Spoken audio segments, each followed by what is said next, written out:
Hello, my name is Dr. Gavin Watson, and I'm an educational developer in open learning and educational support at the University of Guelph. You're watching the first in a series of videos that we're calling 5 and 3. What does this mean?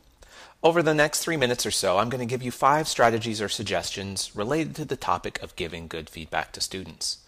While future 5 and 3 videos will change subjects, you'll always get 5 or so suggestions or strategies within 3 or so minutes related to teaching and learning in higher education. It's my objective in the next 3 minutes to get you thinking about what constitutes good feedback. By the end of the next 3 minutes, you should be able to describe 4 different qualities and strategies that can be incorporated into the feedback you provide students. Why care? Incorporating these qualities will improve the quality of feedback you provide and ultimately the quality of students' own learning. So let's get started. When I'm talking about giving good feedback, what I'm talking about is the kind of feedback that can improve student learning. Truth is, we get feedback all the time in many different situations. What I'd like you to do is think back to a situation where you received good feedback. I'll give you a moment here to think of something before I carry on. And apologies for the awkward pause.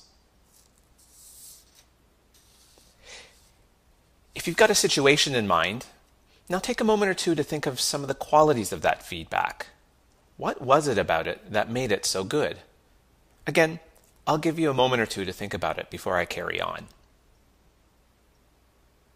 Now, with those characteristics in mind, let me share with you 4 important characteristics of feedback for student learning.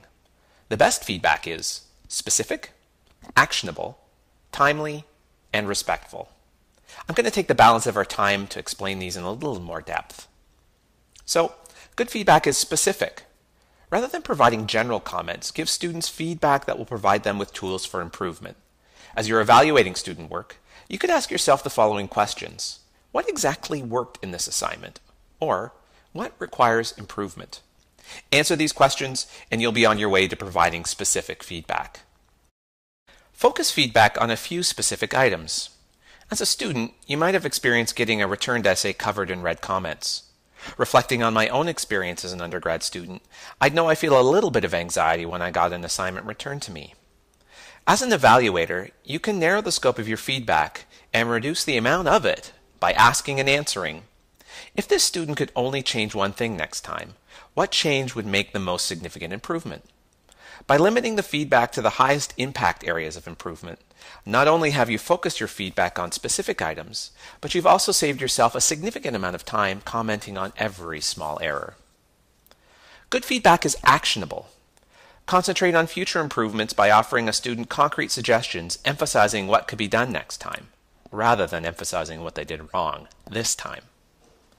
Good feedback is timely. The most effective feedback is immediate and frequent. It's specifically tied to the event being evaluated and is given often. This might mean for submitted work, for example, that you ensure that students get back their marked assignment before they have to submit their next one. This way, students can incorporate feedback into future revisions. Finally, good feedback is respectful. Make an effort to look for the good. Now, this doesn't mean giving unnecessarily general feedback simply for the sake of giving positive feedback, but it does mean that as the evaluator, you should be able to communicate at least one concrete thing that a student did well in a particular assignment. Respectful feedback is also non-judgmental of the person doing the work. For example, you can communicate deficits in work by using I statements. So rather than saying, "You did not demonstrate the relationship between X and Y," you could turn this into an I statement by saying, "I did not understand the relationship between X and Y." There you have it.